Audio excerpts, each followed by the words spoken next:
Hola, ¿qué tal? Bienvenidos sean todos y todas a la continuación de estas presentaciones editoriales dentro de la octava sesión, bueno, la octava edición del Libro Fest de la Huamasca Potzalco. En esta ocasión, el Estado de Morelos como invitado especial a través de la Secretaría de Turismo y Cultura del Estado de Morelos. Y el día de hoy nos da mucho gusto recibir a este gran libro y a los autores y, bueno, quienes nos acompañan el día de hoy, Gastronomicon. Entonces, bueno, pues para no irnos robando ahí como los minutos que tenemos para esta presentación, comienzo a contarles un poco de quienes nos acompañan el día de hoy. Entonces, pues bueno, sin más, les comparto. El día de hoy está con nosotros José Carlos Ruiz. Él reside en Cuernavaca desde 1995, es empresario y escritor. Ha publicado 2 libros de cuentos en El Umbral con el Instituto de Cultura de Morelos y ganador de una beca de Fonca. Y Lo que el amor entiende de Quadrivium Editores, bajo el seudónimo de Fulgor Jacobson, con el que ha decidido impulsar su carrera como escritor. También ha participado en 5 antologías narrativas al lado de sus compañeros de la Sociedad de Escritores de Morelos y contribuido con cuento y ensayo en varios periódicos, revistas, suplementos literarios. Y en 2014 publicó en edición de autor el libro motivacional La tarde de todos, que todos tenemos. Perdón. Bueno, bienvenido José Carlos, es un gusto tenerte aquí. Paso también a compartir que está con nosotros Pablo González Barrios. Es interesado en la cultura popular. Su trabajo es una reflexión constante en torno al universo ideológico y artístico de los imaginarios colectivos provenientes de algunas de las diferentes sociedades urbanas, suburbanas y rurales de México. Se tituló como licenciado en Artes Plásticas con especialidad en cerámica por la Universidad Veracruzana. Obtuvo la maestría en Artes en la Universidad Autónoma del Estado de Morelos. Actualmente cursa el doctorado en Historia del Arte en el Colegio de Morelos. Su formación e interés en la cerámica lo han llevado a desarrollar trabajo de campo en la región del centro de Veracruz, en las comunidades de San Miguel Aguasuelos, Blanca Espuma, Chavarillo, Chiltoyac y Rancho Nuevo en el estado de Morelos, en las localidades de Cuentepec y de Tlayacapan. Y bueno, el día de hoy también nos iba a acompañar, no quisiera dejar de mencionar que nos iba a acompañar Rosa Mari Porrúa, que bueno, por ahí algunos detalles que bueno, ya hemos aprendido ahora en esto de la virtualidad, que siempre algo sucede y entonces bueno, ¿no? Pues las presentaciones deben seguir, pero no quisiéramos dejar de mencionarla. Ella pertenece a la 4ª generación de libreros editores que llegaron a México hace más de 100 años. En 1988 se incorpora a la tradición familiar, coordinando el área de preescolar en la editorial Joaquín Porrúa. Un año después publica como autora 6 artículos de la colección Pobi de la misma casa editorial. En 1998 funda una editorial diferente, Rosa María Porrúa Ediciones, que se caracteriza por ediciones personalizadas de documentos fascímiles de historia de México. En el año 2005 amplía su editorial con publicaciones comerciales, sin dejar de ser una editorial personalizada, rodeándose de autores de reconocido prestigio y sólida trayectoria para publicar títulos académicos de interés general y especializados. Pues bueno, esperemos que a lo mejor en unos minutos pues puedan solucionarse ahí como estos detalles de la vida cotidiana, pero si no, pues le mandamos muchos saludos, seguramente estará viendo esta presentación y pues bueno, ha confiado ciegamente en nosotros para que llevemos a cabo esta presentación. Y pues bueno, ya sin también seguirme tomando el tiempo, leo rapidísimo una pequeña sinopsis para que entonces podamos pasar a escuchar a José Carlos y a Pablo. Leo. Una interesante recopilación de archivos, materiales y temas en torno a la historia de una extraña tradición culinaria de origen germánico que se importó a México durante la segunda intervención francesa y que subsistió hasta principios del siglo XX. Dicha tradición tenía por objetivo encomendarse a demonios auxiliares en la cocina, los cuales son el resultado de la interacción y sincretismo de diversas mitologías provenientes de distintas culturas a lo largo de la historia. En 2010 se redescubre en el estado de Morelos la tradición culinaria de El Infiernillo, y con eso recobra importancia el trabajo de investigación hecho por el arqueólogo mexicano Nicanor Matamora, como un importante indicio para explicar los fundamentos de este fenómeno ritual y su presencia en la cultura de algunas regiones de México. Esto es lo que iremos viendo el día de hoy con Gastronomicon. Y pues bueno, sin tomar más el micrófono, eh, bienvenidos a este espacio y pues continuamos con ustedes. Muchas gracias. Pues bueno, muchas gracias por la presentación, Maya, y qué grata oportunidad de estar ante el auditorio de la UAM Azcapotzalco, y esta oportunidad que estamos teniendo a través de las autoridades culturales del estado de Morelos. Y por supuesto, en un marco excelente que es la presentación de un libro, pero no digo un libro, es un librazo de Pablo González Barrios, El Gastronomicón, que desde que llegó a mis manos ya empezaba a sentirse como una inquietud especial. Yo le comentaba a Pablo en otras presentaciones y también directamente, personalmente, que es un libro que despierta demasiadas sensaciones, porque es un libro que tiene muchos perfiles. Eh, hablando de, ya podemos hablar de perfiles, de sensaciones, pero hablando de sensaciones en particular, lo que primero estimula y llama la atención muy poderosamente del libro, además de su apariencia, este fondo en negro que muy hábilmente la editorial Rosa María Porrúa supo elegir para el libro, no sé si incluso por sugerencia tuya, Pablo. Ahí fue un trabajo conjunto, José Carlos. Realmente la editorial le gustó lo que propuse y ellos también ahí le metieron parte del diseño, ¿no? Pero sí, esa era la idea. Es prácticamente un tema que hasta hace poco pues estaba en la oscuridad, ¿no? Y sigue estando un poquito, hemos echado un poquito de luz, ¿no? Tú mismo lo has leído, ¿no? Ahí es poquita la luz que hemos echado, pero ya se empiezan a revelar cosas. Pero lo suficiente como para despertar bastante curiosidad y muchas inquietudes, Pablo.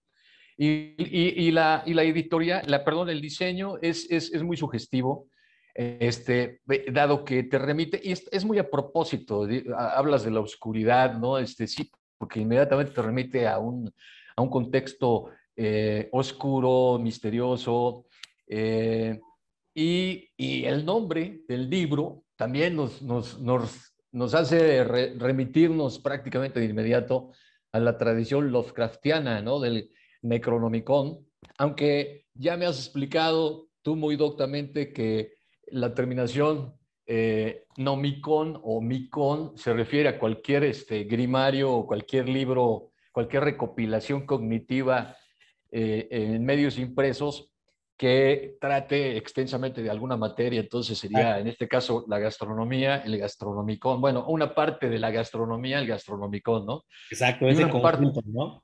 exactamente, y una parte del mundo de los muertos y del misterio, pues el Necronomicon de H.P. Lovecraft, ¿no? Que se dice, por cierto, que es un libro que todavía existe, ¿no? Los Lovecraftianos dicen que ese libro aún existe y sigue enloqueciendo y matando a la gente, ¿no?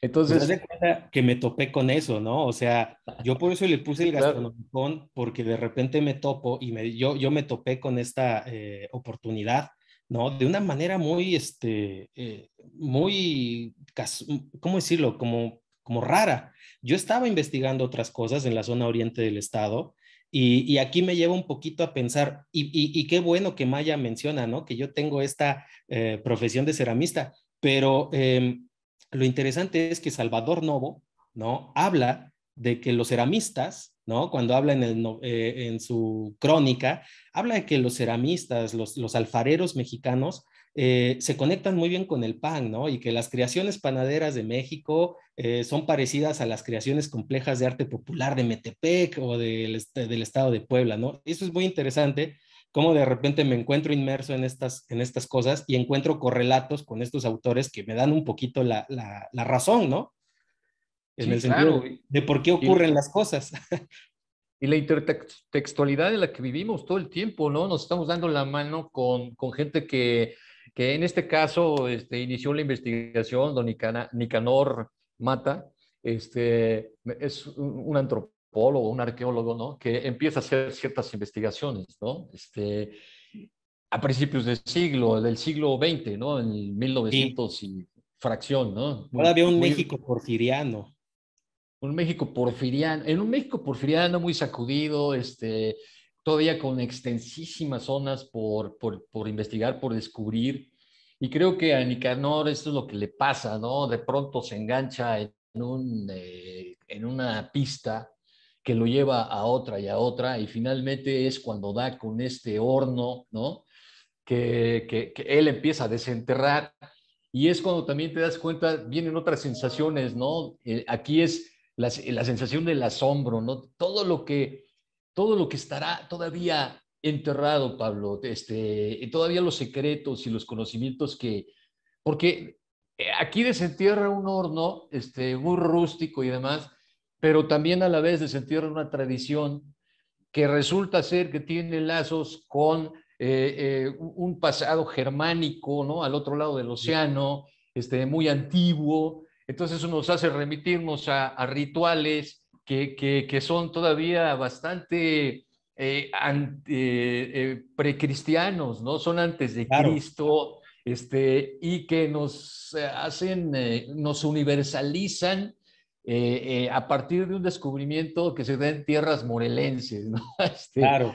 Te sientes parte de todo el contexto, y al igual que lo que se fabricaba en esos hornos, que es el pan y que es un alimento, bueno, que ya después Nicanor se da cuenta que es este arqueólogo que tú también, cuyo nombre y vida desentierras en este libro, lo descubres, nos lo revelas, y resulta que pues se nos revela todo un universo, ¿no? Y yo creo que ahí viene otra de las sensaciones que me despierta mucho tu libro, Pablo, que es ese asombro de todo lo que puedes descubrir y de todo lo que puedes todavía conocer y que está oculto, ¿no? Fíjate Y la que, otra, sí, adelante, dime, bueno, Pablo. nada más con respecto a lo de Nicanor, ¿no? Y la tradición germánica. Fíjate que Nicanor es el que da esa pista, sin embargo, este arqueólogo no la alcanza, ¿no? A expresar porque tú sabes, tiene un trágico final, o sea, Sí. él se muda a Estambul porque le da miedo a la Revolución Mexicana y se lleva todos los materiales con él, ¿no? Entonces, igual sería bueno empezar a mostrar los materiales. No sé si nos pudiera apoyar aquí nuestra anfitriona Maya con hacer la presentación de los materiales, porque en parte el libro se nutre de eso. Si no mostramos los materiales, ¿no? De repente no logramos darle forma a este trabajo de investigación que inicia, ¿no? Nicanor Matamora, pero él lo esboza y lo esboza a partir. ¿Podemos pasar a la siguiente diapositiva, Maya, por favor? Muchísimas gracias. Él lo esboza a partir de este trabajo, ¿no? Él más o menos deja enterado que hay vestigios, porque que sean de origen germánico, a partir de, pues de ciertas conexiones que hace por una colección que encuentra en, en el Jardín Borda, exactamente en la antigua casa de Maximiliano. Esta colección se encuentra durante una de las remodelaciones para que fuera un hotel, un centro ahí medio turístico, balneario, y pues un cuate las tiene, ¿no? Y ahí es donde él logra conectar de que saben que aquí hay un pasado que tenemos que tener en cuenta, que considerar, que se va un poco más allá de la intervención francesa, de los franceses que la traen, sino que todavía nos habla de que hay una antigüedad un poquito más allá, ¿no? Entonces, en este sentido, los hallazgos que dibuja Nicanor Matamora, pues hay que conectarlos. Él traza unas líneas con estos hallazgos, pero hay que reconectarlos ahora en el 2000, en el siglo XXI, ¿sí? Y los hallazgos sirven para eso, ¿no? Para conectarlos y poder darle secuencia a lo que ha estado él investigando, ¿no? Qué bueno que tocaste ese tema de lo germánico, porque es bastante complejo. Inclusive hemos visto que sí hay correlatos dentro de la mitología germánica, como estos duendecitos que se llaman kobolds, ¿no? Y los kobolds son duendes del fuego, y tú sabes que aquí el fuego tiene muchísimo protagonismo, José Carlos, ¿no? Entonces, Sí, claro. y están todavía en cuestiones precristianas, ¿no? Los famosos penates de Roma, que son unas deidades también romanas de la alacena, ¿no? ¿cómo se llama? Se puede decir, de la comida, está el fuego de la casa también entre los romanos. Entonces es una tradición que nos permite irnos un poquito más atrás. Hay que establecer ciertos límites porque si no vamos a terminar investigando hasta el origen del fuego, ¿no? No, bueno, es que apasionante, ¿no? Pues es que esa es la historia de la humanidad, es una investigación continua que nada más tiene ciertos capítulos. Uno se llama Pablo González, el otro se llama Nicanor Mata, ¿no? Y ese es el gran libro que estamos escribiendo todos juntos, ¿no? Y fíjate que otra cosa que me llama mucho la atención de tu libro, Pablo, es que a mí siempre me han gustado mucho los relatos de género negro, ¿no? Los relatos policíacos, estas historias de los personajes que sacrifican mucho en pro de la investigación y persiguiendo objetivos no precisamente medibles en dinero o en fama o en estos elementos que hemos caracterizado como factores de éxito, ¿no? Sino más bien llevados por otros sentimientos, quizá más profundos, más recónditos, que han impulsado al ser humano durante mucho tiempo. Entonces, estos personajes de novela negra, pues Nicanor Mata me lo recuerda mucho, y también a algunos otros personajes que aparecen a lo largo de la historia. También este otro personaje que por accidente se encuentra, bueno, Nicanor Mata, por supuesto, ¿no? Porque él es el que descubre y luego en las piezas las investiga, da un fuerte impulso a la investigación y después termina sus días por allá, por Estambul, ¿no? Y se Muy... burlaron de él, ¿eh? Después de esta publicación. Maya, ¿nos podrías mostrar la siguiente imagen de la caricatura? Adelante, José Carlos, nada más quería mostrarte la caricatura, ¿no? No, no, si le fue mal a Nicanor, pero no le fue mal, bueno, le fue mal con el gremio científico, ¿no? Que es el que le, le pone todos los, lo hace caer en todos los ridículos posibles, ¿no? Aquí dice, el arqueólogo de México descubre que los antiguos mexicanos hacían pasteles. El arqueólogo le ponen. El arqueólogo. Sí, sí, sí. Esta caricatura precisamente de la época y viene como producto de toda esta crítica que se le hacía, ¿no? Pero Nicanor hace un trabajo policíaco, ¿eh? Hasta cierto punto. A mí me da esa impresión, ¿no? Va tras las pistas, ¿no? Y va descubriendo una cosa tras otra. Y luego todo deriva, luego después, cómo se va dando hasta que las piezas reaparecen por ahí en un lugar abandonado, ¿no? En Puebla, algo así, ¿no? Mencionabas, Claro, Pablo, sí, en sí, el libro. es curioso. Mira, en las siguientes diapositivas vemos las pruebas que nos deja, que son unas fotografías en blanco y negro. No sé si podamos pasar a la siguiente diapositiva. Mira, estas son las primeras pruebas que nos deja Nicanor Matamora, ¿sí? Y estas son las que él fotografía ahí in situ en el estado de Morelos. Y pues sí, como dices tú, ahí empieza este trabajo detectivesco de Nicanor, ¿no? Porque estas piezas son las que se encuentran en el horno. Y él pensó que eran piedra, ¿sí? Pero resulta que por eso se burlan de él, porque eran panes completamente petrificados por la acción del sílice, de las cenizas y todo ese tipo de cosas del horno. Él se encuentra estos panecitos, ¿no? En una cámara secreta de este horno que se rompe. Pues desde aquí empieza el trabajo policíaco. Y en la siguiente imagen nos encontramos con las efigies que se encuentran aquí en el Jardín Borda, ¿no? Igual y podemos ampliar un poquito más. Se encuentran aquí en el Jardín Borda durante una remodelación, diciembre de 1909. Ya tenemos el material digitalizado, por suerte. Pues aquí está estas efigies que se suponen bueno, el halo de misterio que las rodea es que el actual poseedor en ese entonces, que sigue siendo un misterio su nombre, afirma que pertenecían al inventario que había hecho, que se había hecho pues tras la muerte de Maximiliano, ¿no? Ahí exactamente en todas sus cuestiones. Y pues aquí empieza el trabajo detectivesco, Oye, ¿no? Pablo, pero platícanos un poco, yo creo que no soy el más apropiado para hacerlo, aunque ya leí el libro, de las funciones que tenían estas figurillas. Estas figurillas representan demonios que trabajan en este microinfierno que es un horno. El horno es Ujú. una alegoría del infierno, ¿no? Hay fuego y, y estos habitantes de ese horno, digo, estoy describiendo ya el ritual, ¿no? y estos habitantes de este horno tienen funciones, ¿no? Que están directamente relacionadas con la manufactura del pan, ¿no? Así es, no te equivocas, José Carlos. La verdad es que estamos hablando de un equipo de cocina, ¿no? Estamos hablando de un equipo de cocineros simbólico que está representado mediante demonios que, pues en la etapa de la evangelización europea, sobre todo el centro europeo, ¿no? Pues tuvieron que cristianizarse porque eran las tácticas que tenían que hacer los sacerdotes, ¿no? Para poder convencer a los paganos todavía del siglo VI, ¿no? Al del siglo VII, todavía en el siglo X había muchos paganos en Alemania, en el centro de Europa, en todos esos lugares. Entonces, pues este es un trabajo de convencimiento. Sus demonios, que ante los ojos del catolicismo, los demonios de estos germánicos, de estos pueblos germánicos, pues tuvieron que ser intermediados, ¿no? Por un poquito por el discurso católico, los mitos católicos.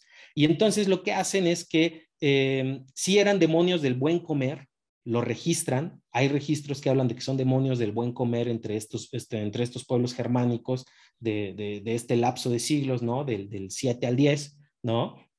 Y lo que hacen es que ellos inventan una historia, los frailes misioneros, pues para conjuntar esto, para que no entre en conflicto tampoco con sus creencias, y resulta que Dios, ¿no? Les da la oportunidad a estos demonios que han fallado en el infierno y que Satanás los manda al invierno, ¿no? Al crudo invierno de la tierra los manda a morir, así dice el mito.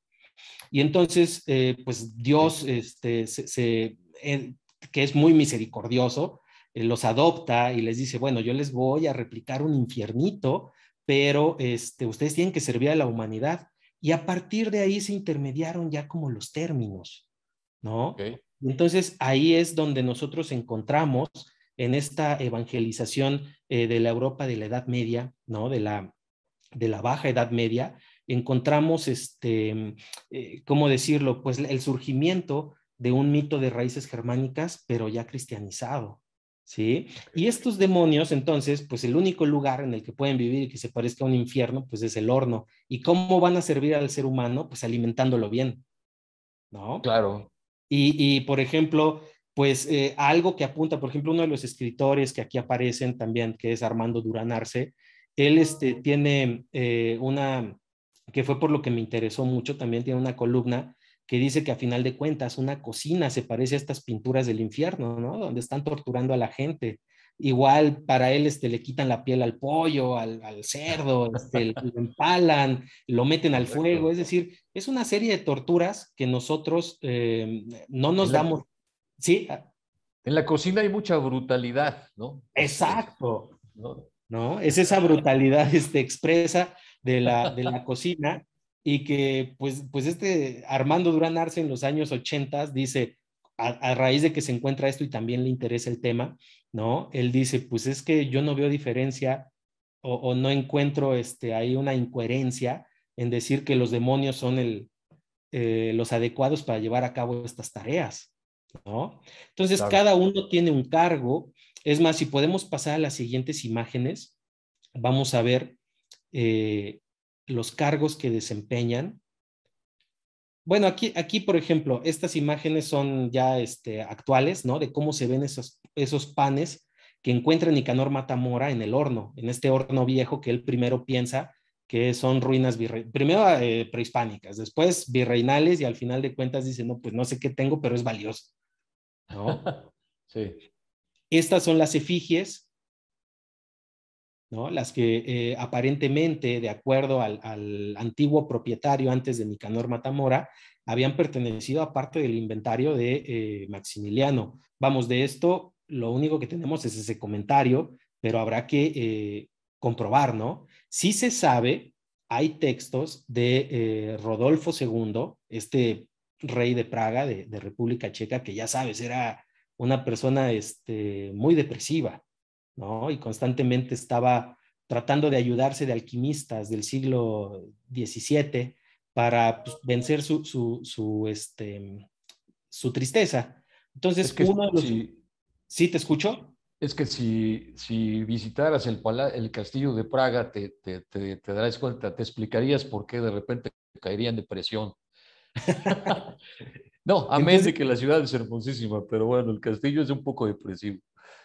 pero fíjate, ahí es donde siguen las líneas hacia descubrir que es un mito germánico, ¿no? Es decir, hay un episodio que se habla de que a Rodolfo se le sugiere comer bien, ¿no?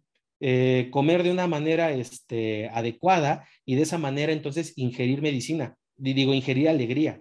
Si Ok. le cocinan con alegría, si le comen, perdón, si él come buenas cosas, entonces va a ser su medicina, su propia medicina contra la depresión. Este es un episodio y Correcto. aparte es Habsburgo, entonces hay una línea que estaría hacia Maximiliano, ¿no? Hacia Maximiliano, Como un claro. conocimiento de esta tradición en la familia Habsburgo. Y tú sabes que la familia Habsburgo, pues entre muchas cosas, les encantaban estas cuestiones de egiptología, esotéricas, de botánica y todo eso, eran bastante ilustrados, ¿no? Sí, tenían Te una quiero ociosidad bastante bien encaminada. Exactamente. Te quiero mostrar los cargos, ya que tocaste el tema de los demonios. En las siguientes imágenes, Nicanor Matamora nos da, pues a partir de estas efigies, él las dibuja, nos da Ujú. esta relación de a qué se dedican cada uno y vamos descubriendo que cada demonio tiene un cargo.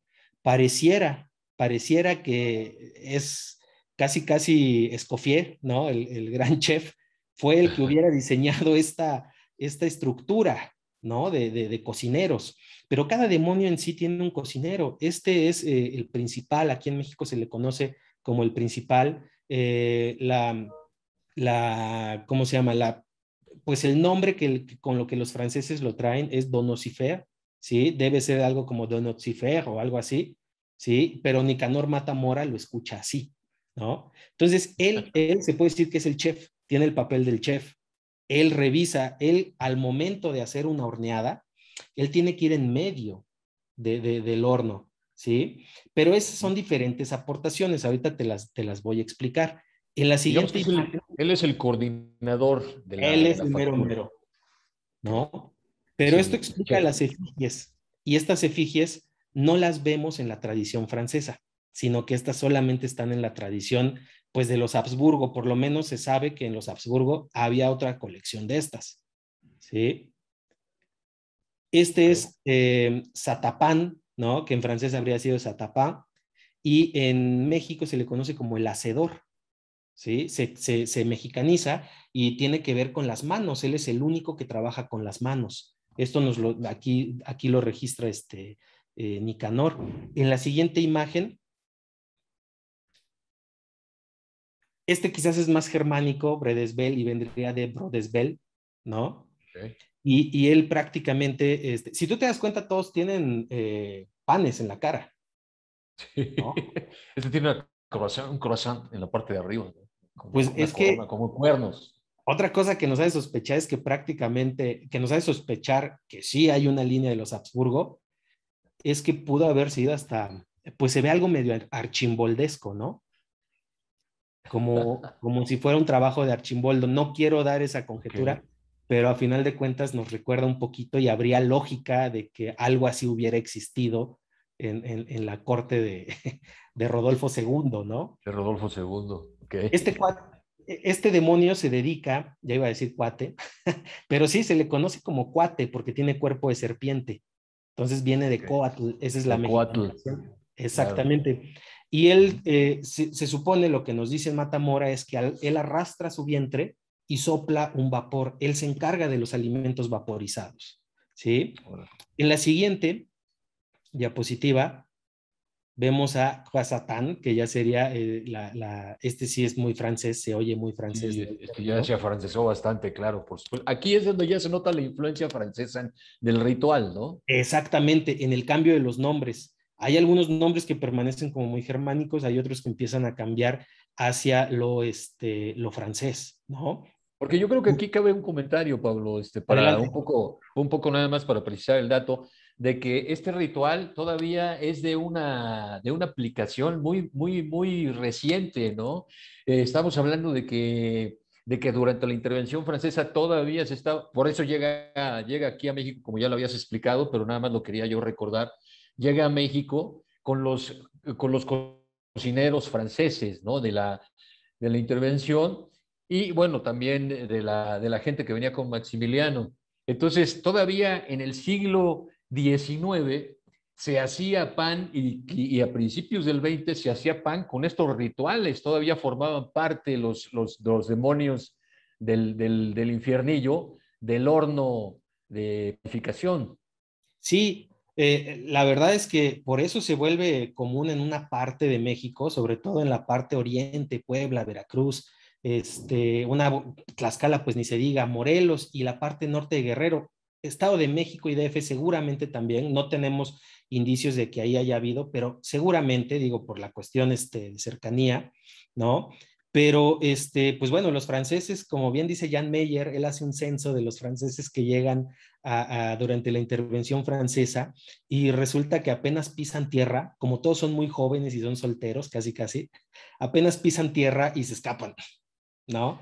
Claro. Entonces, ellos lo que quieren es escapar del poder napoleónico. Entonces, imagínate, muchos de ellos son panaderos, cocineros y todo eso, y traen este ritual. Es que el ritual en Francia se vuelve popular. Mientras está con los Habsburgo, es un ritual bastante cortesano. Pero después de que en Francia, de que llega a Francia, de que se sabe que hay un ritual gastronómico, y tú sabes cómo son las cuestiones gastronómicas en Francia, son igual de importantes que aquí en México, ¿no? O sea, Sí, prácticamente sí, dirigen sí. la vida comunitaria, ¿no? La Sí. vida social de todos los grupos, de todos los pueblos. Entonces, pues en Francia tienen la estrategia de que como era una Francia sumida en la pobreza, ¿no? En ese entonces, los cocineros pues no podían mandar a hacer estas efigies que vimos, ¿no? Les costaba trabajo. Entonces ellos decidieron hacerlas con pan, porque Ok. aquí entra otro simbolismo. El pan es como los demonios, nace en el horno, ¿sí? Adquiere una Exacto. forma, adquiere una forma final, completa y sobre todo, pues antojable, ¿no? Al gusto. En cambio, para que nosotros podamos comernos, dígase un pollo, un cerdo, una porción de res, tenemos que quemarla, se tiene que rostizar, se tiene que lastimar la piel para que la podamos, comer, pero el pan no. Y esta es una aportación de los franceses, ¿no? Que ellos cambian la efigie material por una efigie de pan que no se va a comer, simplemente se va a resguardar ahí en el horno para darle como todos sus poderes, ¿no? Lo van a guardar en una camarita. Se hornea, es como si fuera un bautizo del horno, se le conoce como la presentación, ¿no? Y entonces los franceses lo que hacen es que todos estos demonios que te estoy presentando los van a acomodar a la hora de la horneada. En medio, el principal, que es Don Ocifer. Sí, A sí, sus sí, sí. lados va a estar Bredesbel y Zatapán, Ok. ¿sí? Y Croazatán. Esos tres van a formar un triángulo alrededor de Don Nocifer. Y afuera tenemos un personaje súper interesante. ¿Podemos pasar a la siguiente diapositiva? Gracias. Este personaje es Pretzelbú. En la cosmogonía ya francesa, Ajá. se pensaría que esta es una aportación posterior y representa la cocina, representa la estufa más bien. Todo lo que no se puede cocinar en el horno se va a la Ah, estufa. ok. Entonces, simbólicamente, este ser que aparece aquí, que es Pretzelbú, está rondando, ¿no? El Ya. horno para que cualquier alimento que se quiera escapar cae sobre él, cae en su lomo. ¿Sí? Entonces, Ok. es una alegoría, ¿no? A la Ok. estufa, ¿no? Demoníaca, De endemoniada. acuerdo. Y estos son los cargos que ocupan, ¿no? Uno está afuera rondando, otro estará en el centro, ¿sí? Que es el que está viendo, por eso tiene tantos ojos, don Lucifer está viendo. Y de hecho, se habla de que está empollando un huevo. ¿Por qué empolla un huevo? Es el símbolo de la paciencia, por lo menos en esta cosmovisión, ¿no? Que tiene el horno, en esta cosmogonía que encierra el horno. Se le representaba empollando un huevo. Hasta ahorita solamente tenemos el dato, pero no hemos visto una imagen con respecto a que esté don Lucifer empollando un huevo. Ah, caray. Ok. Oye, Pablo, una pregunta. Entonces, Sí. bueno, una observación. Entonces quiere decir que la gente que compraba y consumía este pan hecho en infiernillos, con la intervención de esta quinteta, todavía lo hacía en el siglo pasado, perdón, en el siglo XIX, principios del siglo pasado, siglo XX.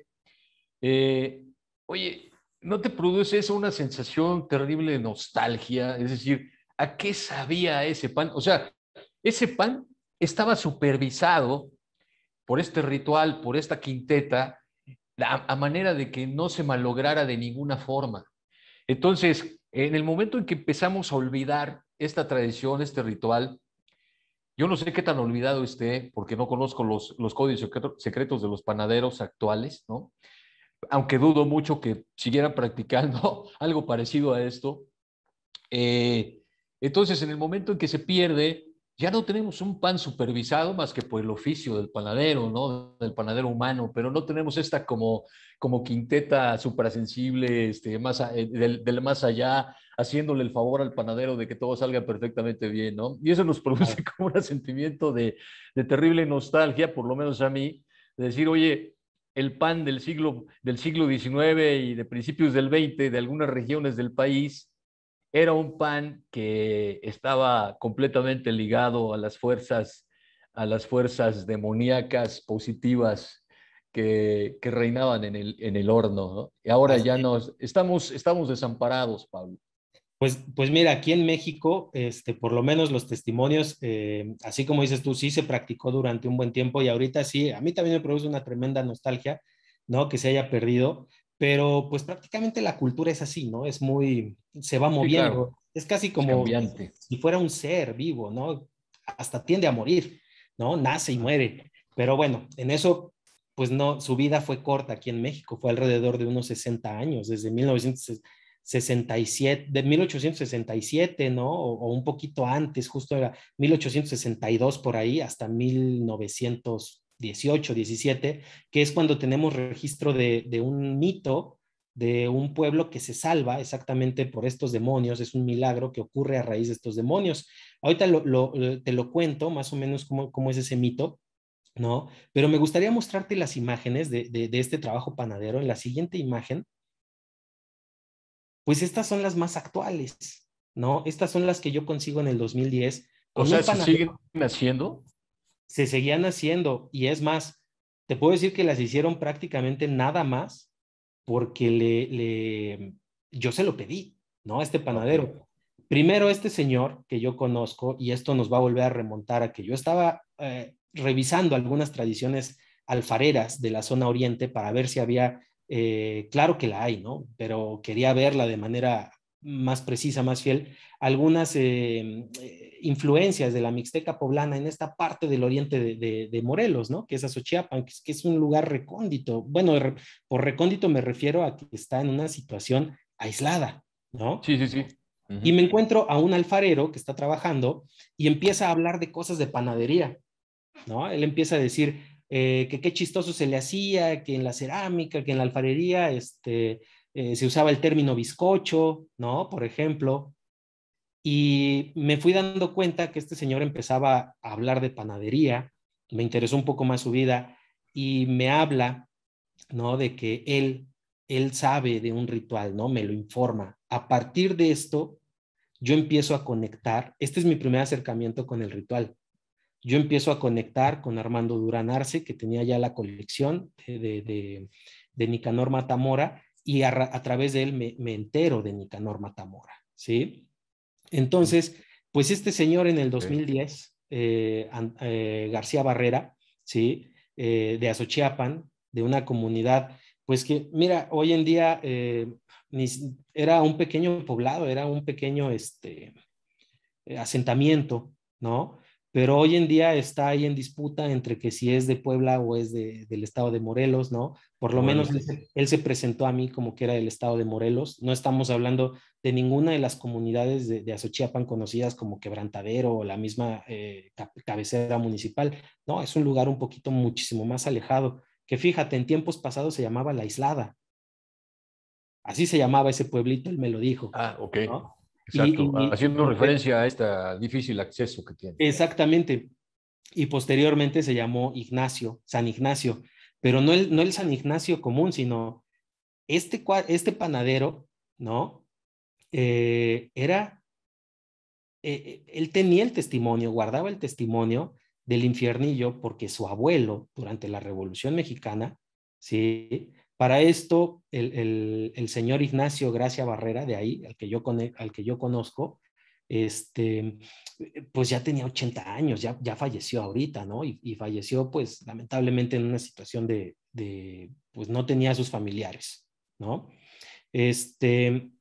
Y este panadero me avisa, me cuenta, ¿no? Que su abuelo salva a toda una comunidad, a toda la comunidad de una leva, ¿no? En la Revolución Mexicana, ya sabes, llegaban, secuestraban pueblos, se llevaban a la gente, y entonces en Claro. su desesperación, él quería, este señor, ¿no? El abuelo de Ignacio, quería, ¿cómo decir? Como evitar la leva, y su plan fue generar una comida vasta y pesadísima para que la gente pues los perdonara, se durmieran temprano, el pelotón revolucionario, y la población de la aislada pudiera escapar, ¿no? A una loma cercana. Aquí Correcto. la cuestión es que nunca pasa eso, ¿no? Sino al contrario, él muy preocupado ya al final se aboca a los demonios, la gente que está cerca de él dicen, ¿qué está haciendo? Esto, de acuerdo a la leyenda que me cuenta el nieto, ¿no? Y resulta que es este episodio por ahí de 1918, 1917, es el resurgimiento del infiernillo, ya es el último episodio que tenemos, ¿no? De este personaje que se encomienda a los demonios para generar una comida vasta que va a alimentar a un pelotón. Sin embargo, pues la idea es que se duerman este pelotón y se puedan ir, ¿no? Se puedan escapar. No ¿Qué sucede eso, crees? al contrario, queda tan rica ¿Qué- la comida, ¿no? Que en vez sí, de dormirse, quieren más y más y más y no se duermen. Entonces, lo que hacen es que perdonan al pueblo, ¿no? Y el chiste es que les va a servir de punto de restauración porque cocinan delicioso. Eso dice la leyenda, eso dice el mito, ¿no? Entonces, ya después se enteran que todo esto fue gracias a que se encomendó a estos 5 demonios. Y ahí resurge el mito, que es el punto de partida que conoce, o más bien conocía Armando Durán Arce, ¿no? Ah, Podemos pasar a correcto. la siguiente imagen para que veamos otros tipos de panes. Estos se llaman bizcochos, estos que vimos. Los siguientes son de una tipología, son de un tipo que se le conoce como estampa. Se le conoce como estampa, de acuerdo a lo que me dijo Ignacio, el señor Ignacio, ¿no? Por el borde, como si fueran de estampilla, Sí, sí, sí. Como sello. ¿sí?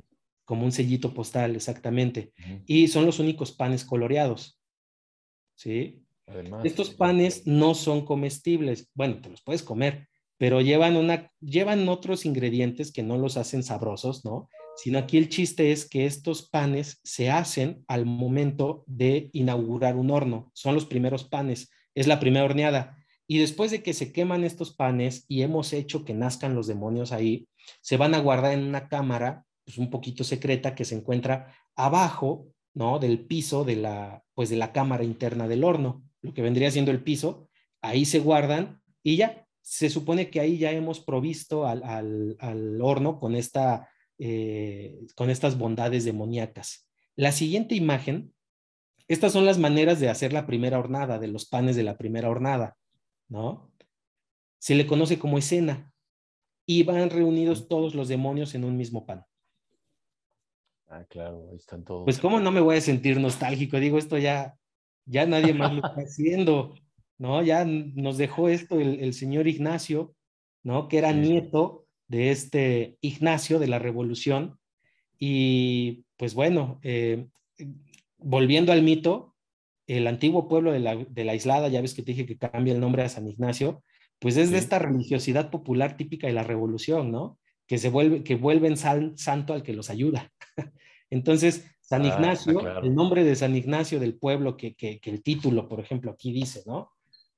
Dice San Ignacio en primer lugar, el infiernillo y otros mitos, pues San Ignacio se refiere a este pueblo que fue nombrado en honor a este hombre que lo santificaron por haber ayudado, por haber aportado. Un fenómeno típico de religiosidad popular. Esto es lo que Claro. reúne Gastronómico, una serie de cosas de religiosidad popular, mitos, ¿cómo decir? aculturación, ¿no?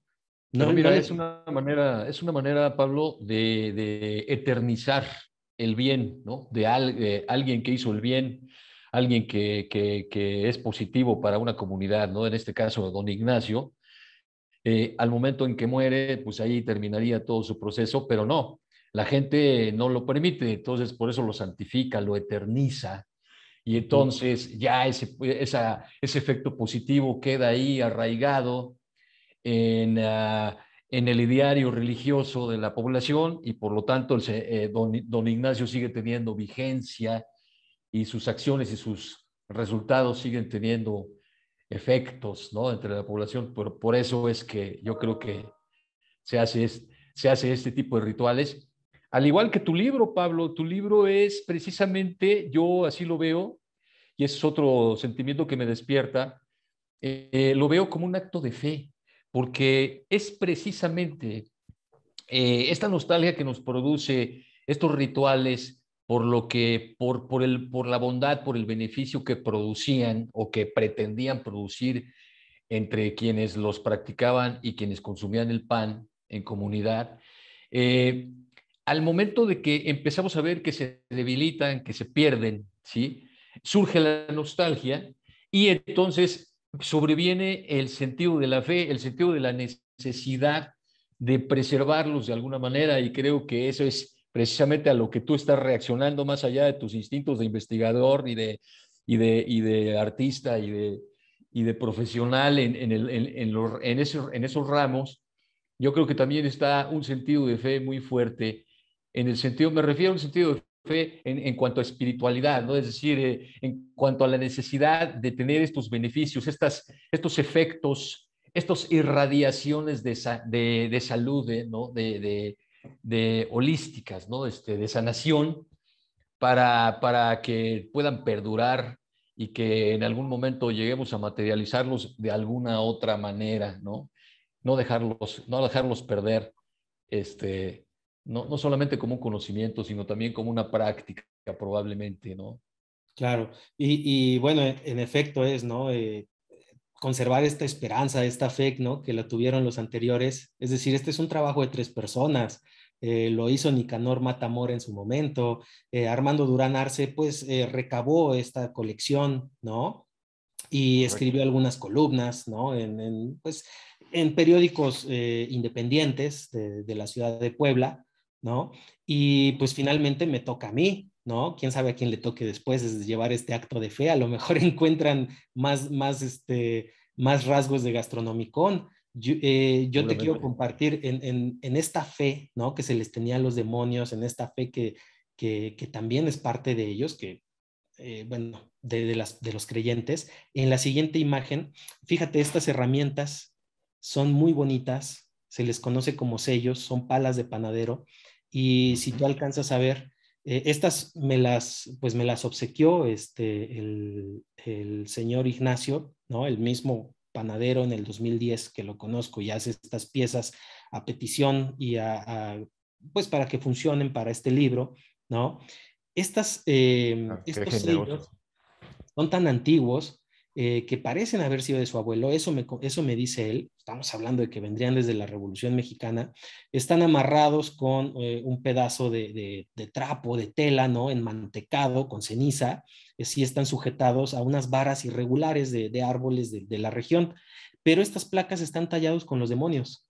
Entonces, Sí, aquí lo que me cuenta él, que para los panes comestibles que se hacían para la fiesta, sí se utilizaban estos y se hacían como una especie de panes medio planos, medio irregulares, que se servían en canastas, ¿no? Para que la gente pudiera degustar con el mole o con cualquier otro platillo, ¿no? Y pues también a la vez, ¿no? Estaban pues era como un acto de comunión, la gente confiaba en los demonios, no nada más el cocinero, sino que se les informaba a los demás de la comunidad, a los demás habitantes que estaban consumiendo parte del trabajo de estos demonios, ¿no? Y se estaban comiendo a claro. estos demonios.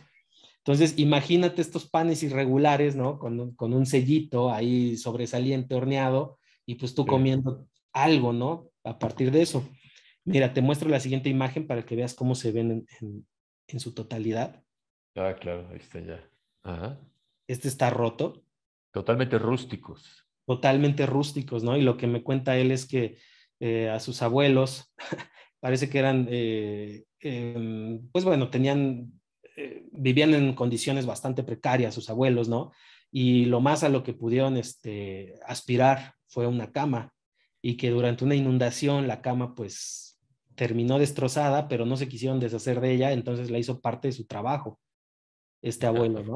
Son partes de una cama, ¿no? Sí, sí, sí, De la que no se quisieron deshacer, y claro. la aprovecharon para tallar unas palas de madera. Como en la cocina, nada se puede desperdiciar, Pablo. No, Así en toda la casa.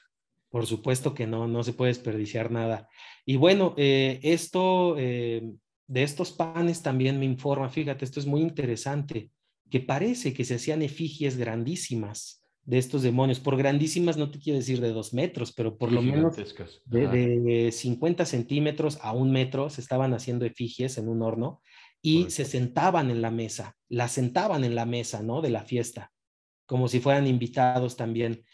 Fíjate que de esto tenemos correlatos en la actualidad. En el estado de Guerrero, en la zona norte de Guerrero, se saca a bailar a muñecas de pan, ¿sí? En eventos. Entonces es como, eh, creo que tenemos que empezar a ver en estos fenómenos que nos parecen muy cotidianos, ¿no? De la panadería, otros significados encerrados que explican nuestra cultura, que explican nuestro porvenir, ¿no? También. Por supuesto, totalmente de acuerdo, Pablo. Pues la verdad es que sí, te digo, hemos analizado una serie de sensaciones y una serie de perfiles. Bueno, tú has entrado totalmente eh, con mucho, con mucha autoridad en todo el detalle y creo que hemos hecho un recorrido muy interesante de lo que es, primero, toda esta curiosidad, ¿no? 13 horas. El misterio que encierra la apariencia del libro, su nombre, etcétera, y después cómo vamos ya entrando al conocimiento, nos vamos asombrando para después ponernos nostálgicos y por último caer en esta como necesidad de una esperanza, ¿no? De una esperanza de que en algún momento retomemos estos demonios del bien, no tanto nada más para hacer pan, sino para hacer todos los aspectos y todos los propósitos de la vida, ¿no te parece? Claro, pues son demonios de la convivencia, ¿no? La comida siempre invita a más personas. Entonces, yo creo que si estos demonios a lo mejor existieran, ¿no? Su tarea, ¿no? Ya nueva sería hacer que en este siglo XXI todos conviviéramos como en una gran mesa, en una gran comida donde todos estamos compartiendo. Oye, yo me pregunto si no, así como había la quinteta demoníaca para la vigilancia de la hechura del pan, si no habría también quintetas y cuartetas y sextetas para la manufactura de la tortilla o para la manufactura digo, ya trasladados los rituales, ¿no? Y los códigos, ¿no? Para la manufactura de cualquier otro alimento básico, ¿no? De nuestra cultura en particular y de las culturas en general, ¿no? Que Claro, todavía esté por descubrirse, ¿no? sí, sí, sí, sí, todavía está por descubrirse. Más bien yo creo que está todavía por interconectarse, ¿no? Porque sabemos que hay deidades del Tlecuil, que es este fogón de la casa, pues está la diosa Chantico, la esposa de Xiuhtecutli, ¿no? Es la diosa del calor familiar y de la cocina también, de la comida, ¿no? Entonces, Ahí pues está, yo creo claro, que ahí tenemos que la empezar a interconexión, interconectar. claro. Espero que pues que este libro la gente pueda encontrar en unas cuantas páginas, ¿no? Esta motivación a seguir buscando interconexiones de todas las cosas, ¿no? Cosas que parecen cotidianas, cosas que a veces ya no prestamos atención, y en un tema que pareciera tan, pues como el pan, ¿no? Que ya es tan cotidiano que ya ni le prestamos tanta atención, pero Así resulta es, que tiene significados ocultos y que explican un poco nuestra cultura gastronómica. así es. Maya, ya te Pues vemos por aquí. mil felicidades, Pablo, mil felicidades. O sea, realmente es un libro que vale mucho la pena leer y tener. Muchísimas gracias, José Carlos. Pues espero que todos puedan acercarse a los misterios de Gastronomicon, a los contenidos de Gastronomicon. Pues sí, ya vengo por aquí un poco ahí como a terminar con todas, bueno, a interrumpir. Muchas gracias, Pablo, muchas gracias, José Carlos. La verdad es que ha sido esta presentación y esta compartición. Yo creo que ahora vamos a todos comenzar a pensar en pan. Yo ya me dio ahí como hambre.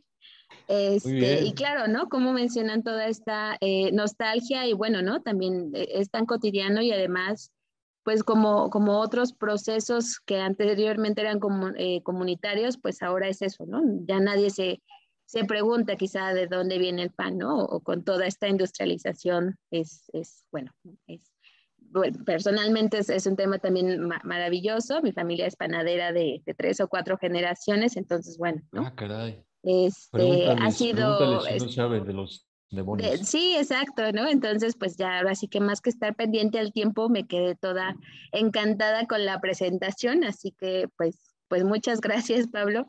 Gracias Eh, a ti, Maya. pues no sé si nos quieren contar muy rápido dónde podemos encontrar el libro y pues bueno, ir cerrando el día de hoy esta presentación. Mira, el libro se puede encontrar aquí en Cuernavaca. Hay algunos ejemplares que están en la librería, ¿puedo decir nombres de librerías? Sí, claro, claro, Está, adelante. está en la Rana Sabia, que es una librería muy, muy aquí tradicional de Cuernavaca. El Museo Morelense de Arte Popular tiene también libros, ¿no? De Gastronomicon. Está la página de Facebook, de donde pueden también hacer sus pedidos. Igualmente desde la página de Rosa María Porrúa, ya se encuentran en el sótano, en el libro del sótano, digo, en la Ujú. librería del sótano, y próximamente pues la editorial Porrúa, a quien agradezco muchísimo también pues ahora sí que poder haber llevado a cabo, ¿no? Este libro, pues ya lo van a comercializar posiblemente en librerías un poco más grandes, ¿no?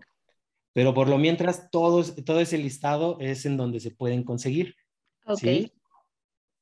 Pues sí, perfecto. Pues muchas gracias. Yo creo que ya será más sencillo para el público aquí en Morelos. Ya vamos ahí pensando dónde podemos conseguir nuestro ejemplar y pues bueno, estaremos también ahí muy pendientes. Seguramente en la Ciudad de México, el público de la UAM pues podrán ahí buscar en el sótano.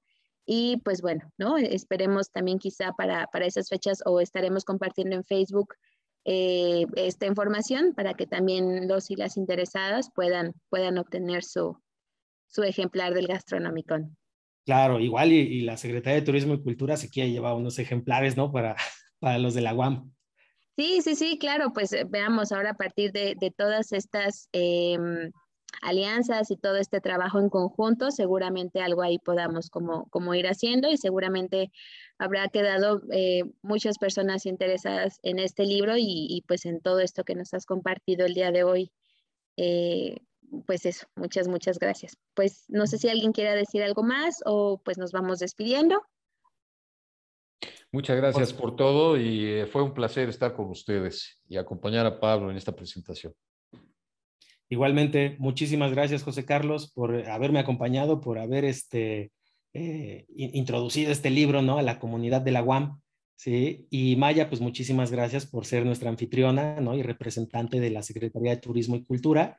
Y pues agradecer a la editorial Rosa María Porrúa, a Rosa María, la misma Rosa Mari, y a Jorge, ¿sí? Quienes hicieron posible el ejemplar, ¿sí? Ahí está, Rosa Mari.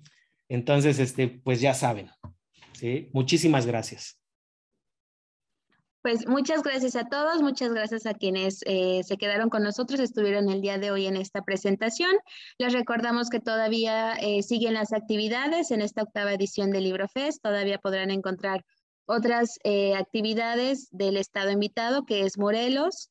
Y pues bueno, a todos ustedes muchas gracias a nombre de la Secretaría de Turismo y Cultura del estado de Morelos, de la UAM Azcapotzalco y nos vemos en la próxima presentación. Chao, hasta luego.